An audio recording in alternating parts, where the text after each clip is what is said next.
طبعا بعد ما العرسة اكلت الكتاكيت، طبعا زعلنا عليهم، الحمد لله على كل حال.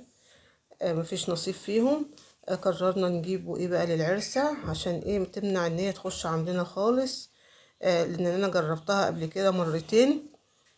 كنت جبتها وفعلا كان حل فعلا ان العرس ما كانش بتخش عندي خالص، كنت بسمع صوتها وما بتجيش. فطلبته الهدية ديت من اختي حبيبتي، الله يبارك لها ويبارك في اولادها، فجابتها لي امبارح.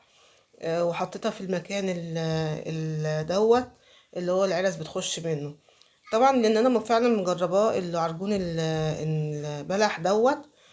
فطلبته منها، فالله يبارك لها جابتهولي. طبعا انا جبته كنت مجرباه وحطاه، ما كانش فيه اي مشكله، كانت مكان العرس ما كانش بيخش لها خالص.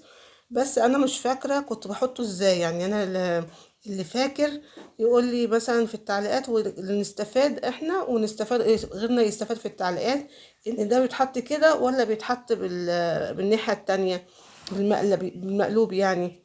فيا ريت يعني اللي عارف يفكرني. بس ده كان الحل بتاع اهالينا زمان، كانوا فعلا بيقولك عايزه تخوفي العرسه، هاتلها عرجون بلح وحطيه في المكان اللي هي بتخش منه.